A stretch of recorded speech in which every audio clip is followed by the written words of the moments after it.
Ladies and gentlemen, please welcome the Roseville Wrecking Ball. The Roseville Wrecking Ball.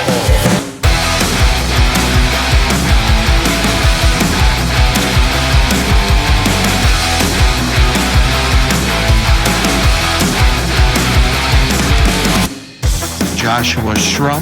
He is a very talented steward, very knowledgeable. The Roseville Wrecking Ball. This is one of those podcasts where I listen to every episode. I love what he's putting out there. The Roseville Wrecking Ball. Josh Shrum. Parcels of Knowledge. Does a fantastic job with that podcast. The Roseville Wrecking Ball. He is an Article 8 scholar, and thank God. We need Article 8 scholars right now. Tune into the Parcels of Knowledge podcast while you're on the route. That's the mailman's playbook, brother.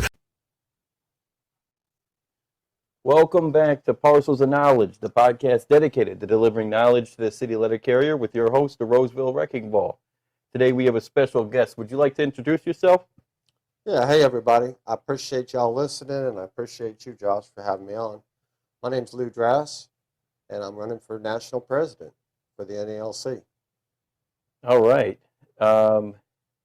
Many people have sent in questions. I only gave them a few hours, so that's pretty cool considering this was on short notice.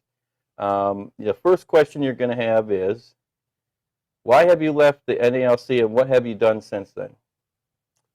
Well, what happened to me is in 2022, the pandemic was over. People were working remote from NALC, and it was time for everybody to go back to headquarters. And at the time, I was in Texas, and my wife was sick. And I had to take care of her. I really couldn't go back to D.C. I just couldn't do it. I had to stay home and take care of my wife. And so therefore, I really had no choice but to retire. And that's what I did. Now, unfortunately, she passed. I lost her 9/11/2024. And she was a former business agent, too, Kathy Baldwin from Region 10. And she's a great, great woman. Anyway, very sad. But anyway, that being said, after I left in 2022, I continued, and, I got tagged as this, that's the dumbest thing all this kind of thing about me saying, and I've been watching from afar. Well, I wasn't in Washington, and I wasn't a national officer anymore. But that don't mean I stopped doing NALC work, because I did NALC work. I've done lots of things. For instance, I've done 2 arbitration advocate training sessions. And this was without headquarters. And I'll tell you this, we tried a different approach that I think is even better than what we do at headquarters. And I created that program at headquarters. But at headquarters, we go through all the how to be an advocate and all that stuff, and you practice writing opening statements, and you practice witness testimony, you practice closing arguments. And then you get cases that you're going to do. And at national, what we do is it's a joint venture. You have 2 participants who put on a case. So one does the opening statement one day, and the other does the closing, and the other does the closing arguments. The next time, the other does the opening statement, and the first one does the closing arguments. The witness testimony is split, and they do 2 hearings. Thursday, usually at the end of the week, there's 2 hearings. Now, what we started doing is, and the practice stuff, the practice opening statements and testimony and closing arguments, when we do it at headquarters, we just set that off. That's never really used. So what we did is we did the practice, same thing, opening, closing, witness testimony, and then we did a joint, like we do at headquarters, where 2 participants put on a case, where they put on that practice case they've been working on to develop these skills.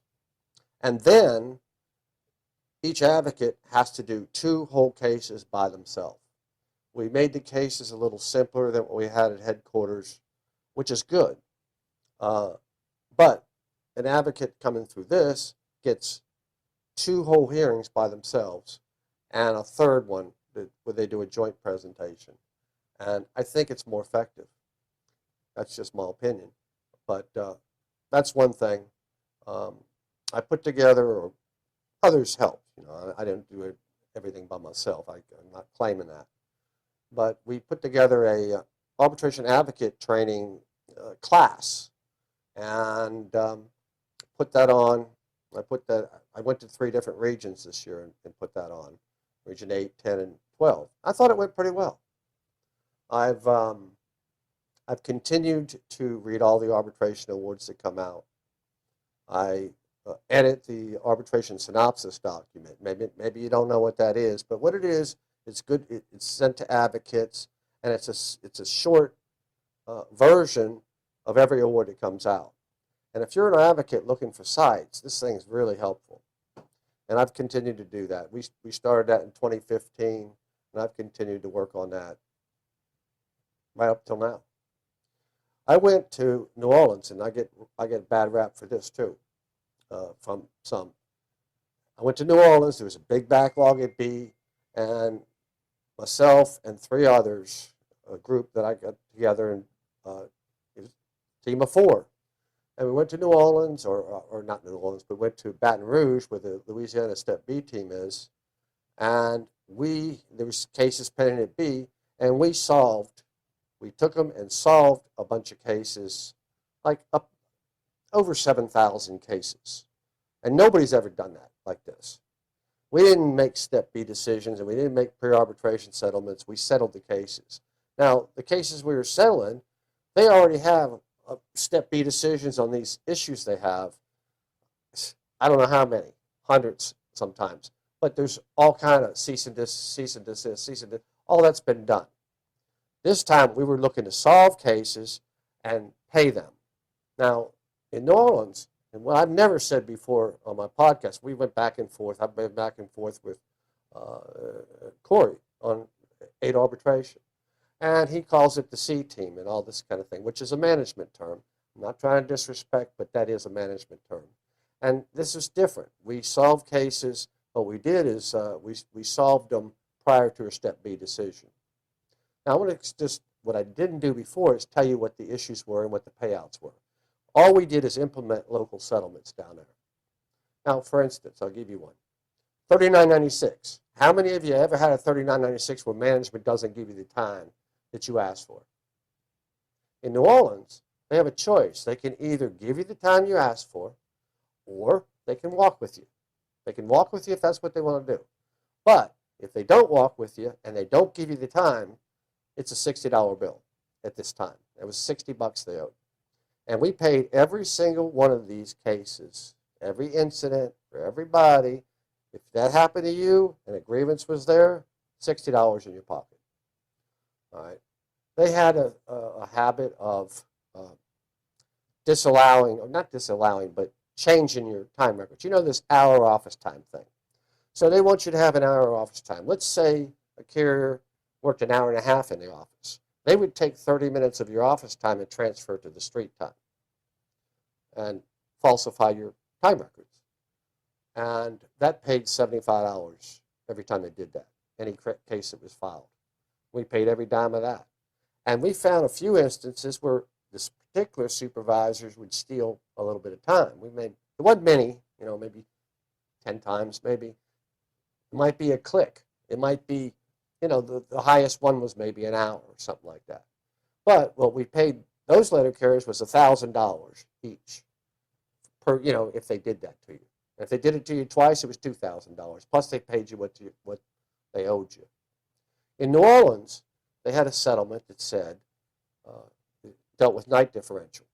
So if you worked after 6 p.m., they owed you $1 a click plus night differential. So night differential is 10% extra.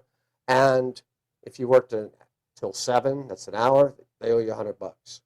We paid every dime of that money to every carrier that worked past 6 in New Orleans throughout this thing. We paid every dime of that. Wasn't no pennies on the dollar. It was $1 on a dollar. If they have hold downs, now how many places have it where they break your hold down, especially CCAs? Well, that costs them $315 per day per incident. So if you had a CCA, for instance, or a PTF, whatever, that they broke your hold down for 5 days in a row, That's $1,575. What you Wow. got? And this is the God's honest truth. I ain't, if they didn't meet it informal way, the steward was paid $250. If they didn't, it's informal. If they didn't meet it formal way, steward was paid $300. If they didn't provide information within 4 days, the branch got paid $350 every time they did it. And we had, in truth, we had the Step B team solve all that issue. If the 12 and 60 thing, if, and this is for the PTF, CCA working over 11 and a half hour, or the non, ODL person, if they had that. Most of it was CCA, PTF. That was $1 a click too. Now, if it was a regular 1260, it was 50%, like it is, in the contract or whatever. Article 8, a bypass overtime case, what we paid there was, the hours somebody's due, whether it's overtime or penalty, if you should have worked, and if you were forced to work and shouldn't have been, you got 100% of straight time, plus $100 each. And halfway through this thing, because we went through like maybe 8 months worth of time with all these cases, and halfway in between, the branch had done another settlement that said not just the non-ODLs get $100, but everybody gets $100. You get $100, you get $100, you get $100, and this was every single violation. So if you had, 4 people that should have worked and 3 people that shouldn't have worked, that's $700. Everybody gets $100, and that's the way we solved those cases. Now I'll admit to you, the first time I did this, because I went twice, we went twice, and the first time there was a couple of stewards where the money was so gaudy, so much for not meeting. But I was afraid they weren't going to solve the thing. So we took some of the steward money that was owed, and we paid that to the night differential people. So they actually got more than $1 on $1. They got more than 100%. We took all that money and spread it out proportionally between those folks. Okay. All right. Yeah. That's pretty interesting. It was good to know the details of that Step B stuff that you were doing, or whatever you want to call it, that detail you had. So you've been pretty busy since you've been gone, right? Right. And I think I want to tell you this. Since I retired at the end of 2022, all these things I've done for NALC, and you're talking about some time here. The advocate thing, that's a whole week. Getting the class ready took a whole lot of time. Preparing that advocate training thing, putting those cases on or whatever, putting those classes on. The New Orleans thing, that wasn't just Baton Rouge thing, that wasn't just going down there for a week and that's it. There was prep involved that others did, but going down there, but after that, then you have to figure out and cipher how much money is really owed to all these people. And that took weeks to do. I never charged, and the JWIP process, anytime I travel, I've never charged the NALC, the members, $1 for my time doing any of this stuff. And the reason for that is because I got heart, and I got passion, and I believe in letter carriers, and yes, I love letter carriers too. But, I think that's, you be your own judge, but that's the truth. And somebody can go look it up who's really good about finances. Go look at the LM2 or wherever you do it and see how much money I've drawn. You'll find the answer is 0. All right. That's good to know. I think it's admirable to be able to do things just because you want to do what's right. Well, and the thing is, I ain't saying all this because I want to brag or all that stuff. But there's so many letter carriers out there, so many of you that don't know me. You never met me. You never heard of me because I left in 2022. How many of y'all been hired? Josh, you didn't. You don't know anything about me because you were only there for 4 months while I was a vice president. Yep. And so you're a typical example. And I want you to know me. And I want you all to understand who I am and what I'm about. And the only way to do that is to tell you. So it's not like I'm trying to brag or whatever all that stuff might be. But I am going to tell you the truth about me. All right. So next question is, why did you announce and wait for Eddie to step aside before announcing you're running? If Eddie had run, I was sort of committed to stepping aside. Hey, retirement's nice. It's really nice. But once that happened and all the confusion they had going, and nothing against nobody, but I decided that is it. I'm running. And I don't care who ends up running. I am going to run it, and I'm going to see this through. I feel like if I didn't do something, I would feel bad about it. I would always say, oh, man, and whoever wins this race, and if things go down, if things don't improve, I'll be sitting there telling myself, man, you should have at least tried. You could have tried, should have. I'm not going to have that. I'm going to give it a try, and if y'all just give me a chance, I will show you what can be done. I will show you change. That's what you want. You're going to get some change. And it'll be for the better for letter carriers. All right. Now, how are you different than Fred Rolando and Brian Renfro? Well, that's a good question. I'm not like either one of them. I spent a lot of time at the national level. And the reason I want to run for president is because I want to be able to make decisions. I did a lot of suggesting that somebody said no to this or no to that when I had ideas that I thought were really good. And, I'm not trying to speak against anybody, and I'm not going to do that. But nobody can outwork me. And nobody ever did, and nobody ever is gonna. I don't know if that answers your question. Yeah. But I'm just not going to sit here and talk negative about folks. All right. How did you vote in the Boston Article 10 Renfro charges? That's a really good question, and it's really interesting, too. So what happened to me was I missed the union meeting where they nominated delegates. And so I was not a delegate to that convention. But I was playing arbitrator. I did there was a class that I agreed to come and do. That was another thing I did while I'm retired. But I came to do this class, and it was the class where they go all week working on a case at the national convention, and it culminates in a mock arbitration here, and I participated in that. And so that was the reason I went to Boston. And I was a guest. I didn't get a vote. So I can honestly say, you ain't got nothing on me, Copper, because I didn't vote one way or the other. So you can, whatever that's worth or not.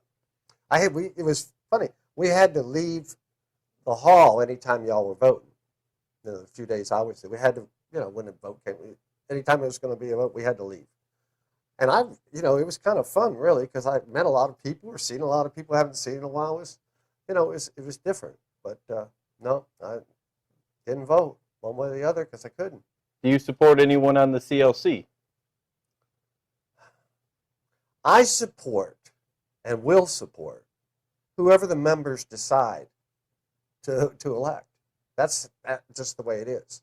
It doesn't matter who I support or don't support personally. What matters is who the members support.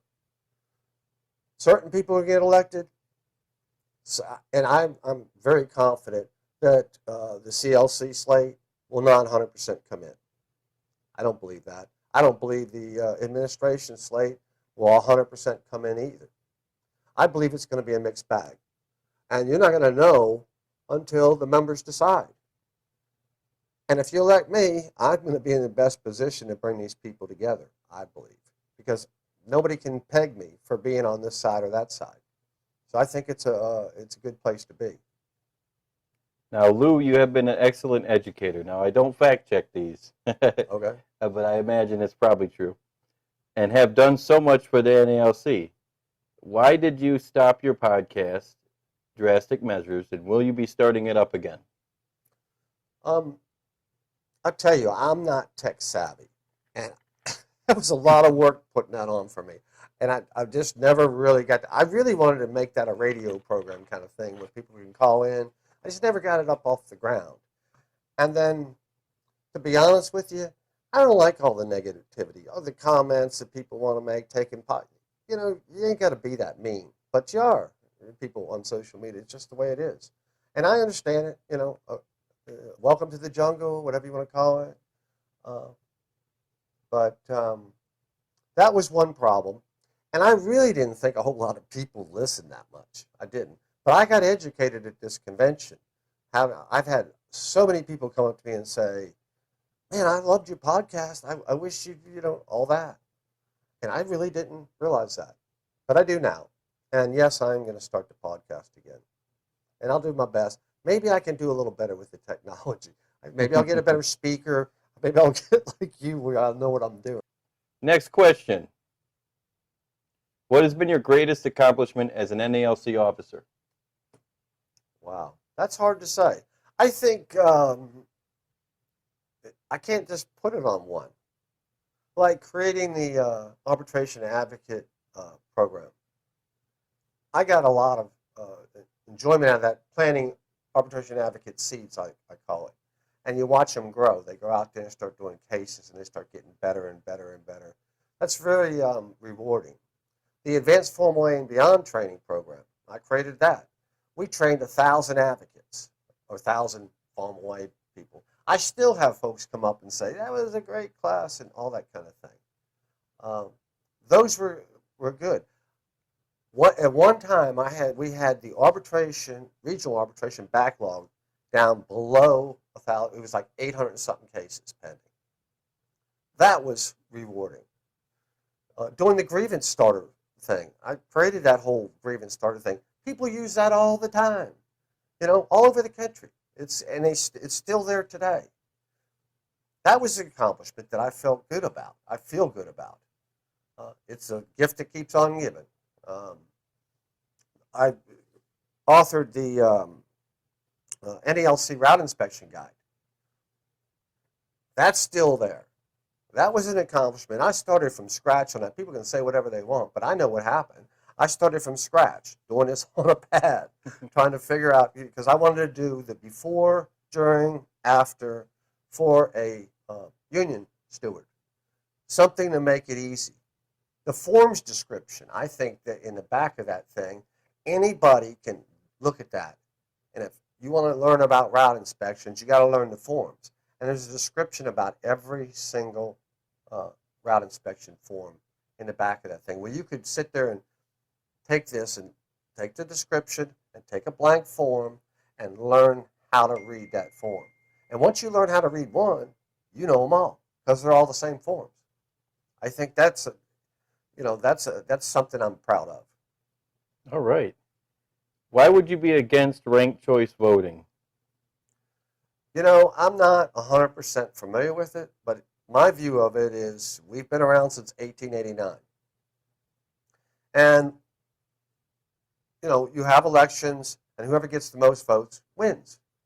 And that's the way it's always been. And you can say I'm a whatever, but I don't see a need to change that. I just don't. Do you believe we need to change the structure of the process so that the president alone doesn't have a full say over the entire process? This is the same kind of thing, almost the same answer. We've had a process, a constitution forever. We had one time here where, you know, there's a whole lot of, angst, whatever you want to call it, about that contract and how that went down and how all that. And I'm not saying it's not rightfully so. What I am saying is, because of one thing, one time, I don't see where that requires a change in the Constitution. And some of the changes, what we're really saying is we want to be APWU. We never used to think like that, but we do now. And I don't want to be APW. I think we're NALC. And I don't believe changing the Constitution is the right way to go. Now, you know, changing the president, that could be the right way to go. That's up to the members. But I don't go along with changing the Constitution because of one thing, one time. I just don't. All right. What strategies do you have to engage, unite, and rally the union? Strategies. Well, first thing I want to do is I want to do something about the division. I don't like how this division makes us weak. You know, the fact that we're fighting against each other, that we forgot about who the real enemy is here. I want to get everybody rowing in the same direction, and I'll tell you a quick story about that. This was a long time ago. I was running for national business agent. I was a branch president. We had, I don't know, 250, 300 member in our branch. I'm running against the guy with the biggest branch in the region at the time. He was a sitting regional administrative assistant. And it was a David and Goliath type of situation. And I ran and ran and ran. I worked. I took 3 months of my own time off. You know, people used to say, who's being paid from head? People used to say a lot of things. But I took 3 months off. I had, 3 kids and a wife and all that, like anybody else, and 3 kids. I took 3 months off of LWAP and ran around and campaigned throughout the region. At, my own expense, all that stuff. Nobody ever, I got some donations. I ain't gonna lie about that. I got some, but not nearly enough to cover it. My point being, at the end of this race, the vote tally came down. I won by 33 votes. Now, 33 votes in a whole region means the region is dead split. And 2 years later, by the time we got to Hawaii, because that was 2004, to the national convention, when they, at the national convention, they always introduce each region. The national business agent from region 1 is so-and-so, and then people clap and, like that. And it goes from 1 to 15. When they got to 8, all of a sudden, people were looing me. So in the region, there's a big noise, and they're looing. They're saying, Lew, Lew, but it sounds like they're booing. And so after that, we were walking out around, outside the hall, whatever, walking from one class to another or something. And back then, the president was Bill Young. And Bill looks at, I was walking right next to him. He says, don't worry about it, brother. It'll get better. And I looked over and I said, Bill, they ain't booing. They're looing. And that's the truth. And that's still today. Like today, I'm sure that I couldn't tell how much noise it was. But you hear noise. And when you hear that noise, they're looing. So if you're looking at this, and this is your first convention, I don't know when he's going to air this thing, but that's what they're doing. They're looing. They ain't booing. I'm going to release it immediately, but what was your opinion of your lewin today? Do you think they lewd like usual? I think it'll get louder, what I think. We'll see. All right. Do you believe you're too old and too far removed from the craft to be able to properly represent letter carriers, specifically Table 2? No, I don't believe I'm too old at all.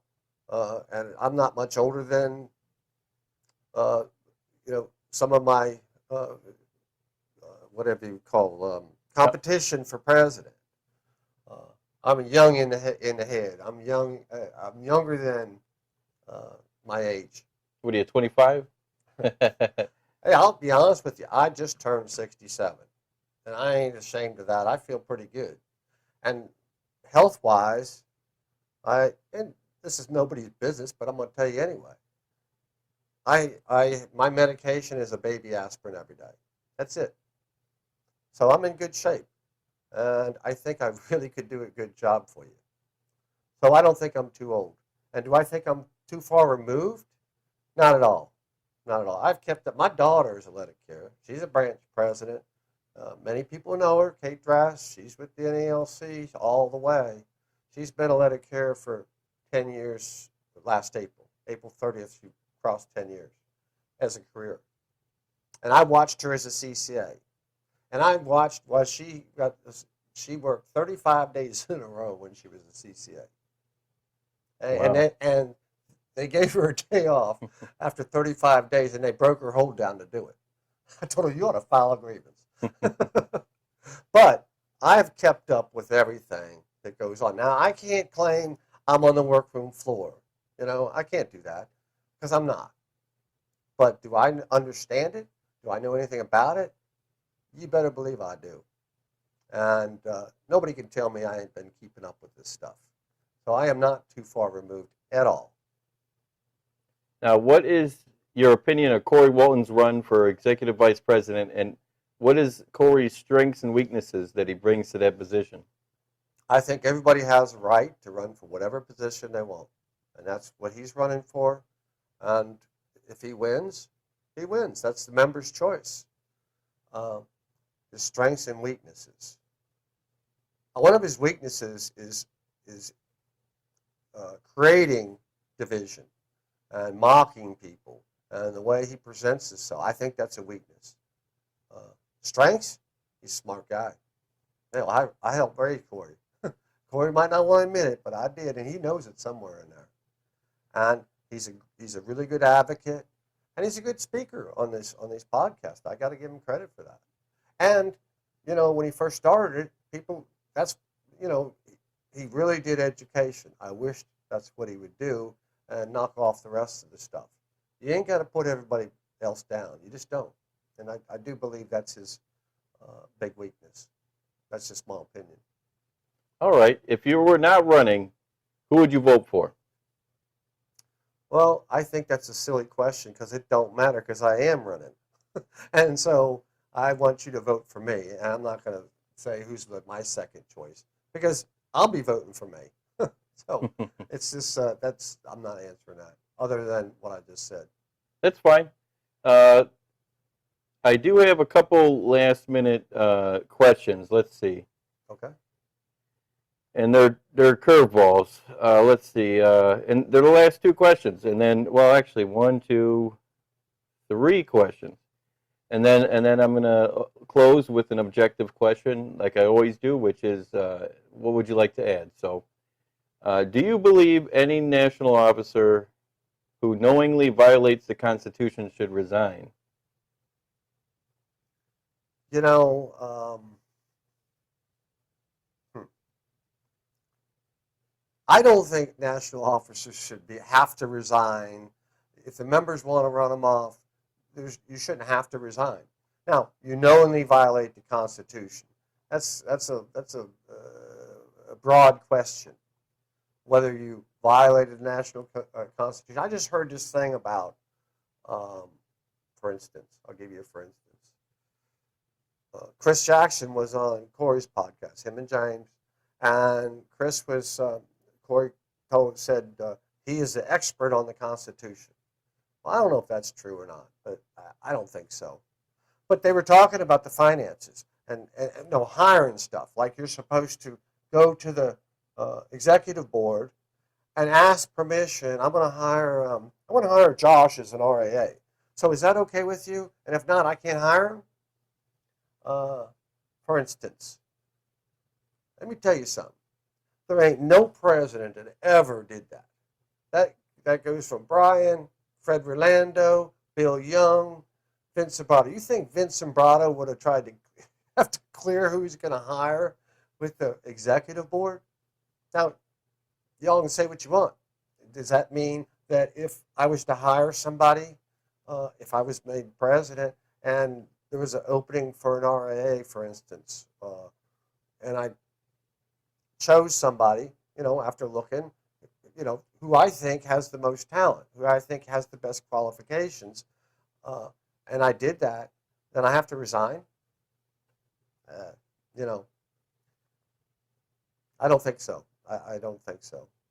But then again, you can't just violate the Constitution because you guys are going to bring charges and it's going to come out like it does. I would do my best to honor the Constitution. I can say that. Okay, let's see. Sorry, You're fine. Let's see. All right, this one's another tough one. Do you regret bringing Brian Renfro with you to National, and why did you not make carriers aware of Brian's issues when he was tabbed by Rolando as our next president? They say more specifically issues with alcoholism.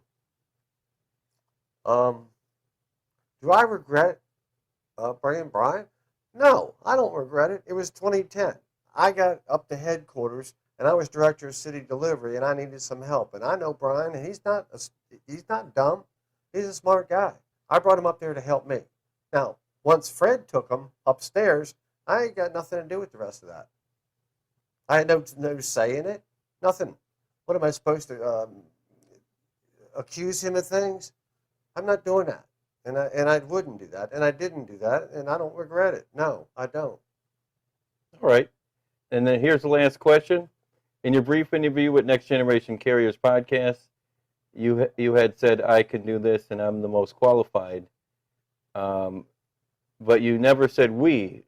You're running by yourself with no support by anyone else on the current executive council. Are you afraid that the city letter carriers will feel like you're just another Renfro because, he was an I guy? No, I think I have a reputation. I think people have known me for years. A lot of you out there don't know me from anybody, and I understand that part. I'm going to try and get to know you. But as far as I'm lost. When it comes to being an I guy. What's an I guy? Well, I think they're referring to, because they put quotations, you're about you instead of a group. Oh. Like Renfro was. Yeah. I'm not an I guy. I'm a we guy. I've always been a we guy. But in this particular situation, I'm going to say I did this and I did that and I created this and I created that because you don't know that. And it's fair for me to tell you who I am and what I've done. But when it comes down to it, like an accomplishment, I'm this way. When we accomplish something and have success, we did that. If something don't go right, I did this. That's how I look at it. I take responsibility for what goes bad, and I like to share credit when things go good. Now, last but not least, just like with any other investigative interview, there's an objective question of, is there anything else you would like to add? And I'm also going to put in there, is there any online places that people should go to see your campaign? Yeah, well, you're going to have our podcast, and we have a Facebook page that I hope you follow, and it's called Lew Drass for NALC President. Okay. Anything else you'd like to add before Yeah, there's we go? something I want to talk about because this is the biggest thing that people take pot shots at me because I drink. That I drink too. All that. Like I do nothing but drink. That's just not so. Now, have I drank more than I should before? I'm guilty. You better believe I have. I don't deny that. But I will tell you, I'm a little older now, and it's harder to the next day with hangovers. I don't do the same things. I used to be able to do that and get up the next day and teach a class or whatever I was doing and look pretty good doing it. And most people know that. They used to call me the Iron Man of NALC like that. But, times have changed. Am I going to tell you I'm never going to have a drink? No, I'm not going to tell you that. I don't have to do that. I like drinking a beer at the end of the day. And I got a feeling that some of you out there would like to drink too. What, am I the only one? I'm not going to ever say to you, you'll never see me take a drink, because you will. And but I do control that, drinking too much at one setting a lot more now. And I will. But now I'll tell you this, if I know that I've got a couple of days where I can be hungover and not have to do something, hey, I ain't none of your business to start with. But I'm not going to say I'm not going to drink. I'm just not doing it. And you all can make fun of me and you can attack me for that all you want to. But I will tell you this. Anytime I have never, ever, it's never got in the way of my work. I've always done my job. Any job I've ever done. You can say anything you want, but hey, I never laid out of work because I was drinking, or like that, or I didn't miss a month of work because I was, I disappeared for a week. I never did anything like that, ever. And it's a bad rap. The way I look at it, it's an unfair rap. But you all go ahead and take advantage of that and keep on hammering me on it if you like. I can't stop you from doing that. I can just tell you. Yeah, it's understandable. So you're saying you're responsible. I'm saying I'm more responsible today. That's what I'm saying. I haven't been 100% responsible all my life. No, I haven't. But how about you? Have you? Yeah, not me. Yeah, I'm sure. But it was good having you on, Lew. Yes, sir.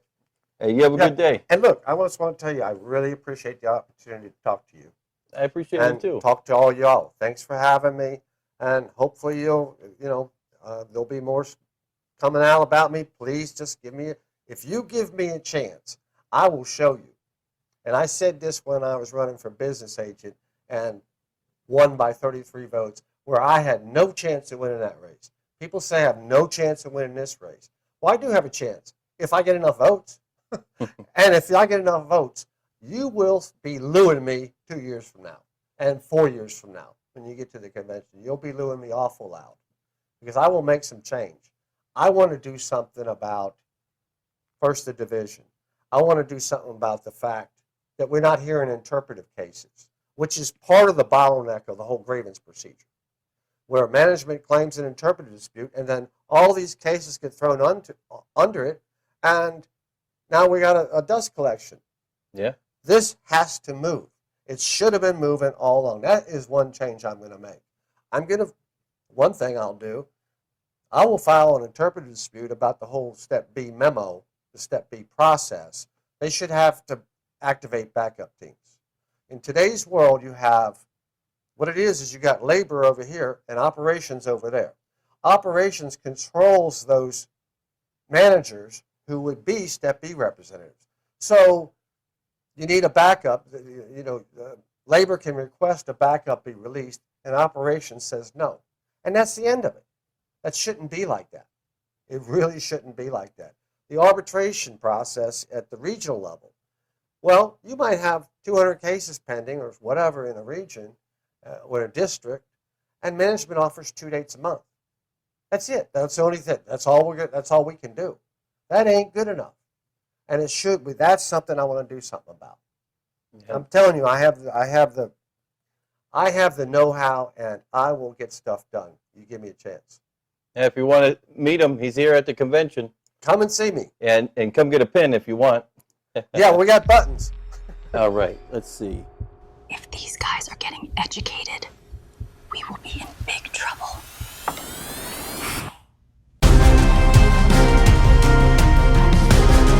Management's been weighing you down like a bag of wet catalogs, but you don't gotta take it. You strap on the elbow of education, dig it? Ladies and gentlemen, please welcome the Roseville Wrecking Ball. The Roseville Wrecking Ball. The Roseville Wrecking Ball is an Article 8 scholar, and thank God, we need Article 8 scholars right now. The grievance genius, the Roseville Wrecking Ball, doing amazing work. Tune into the Parcels of Knowledge podcast while you're on the route. That's the mailman's playbook, brother.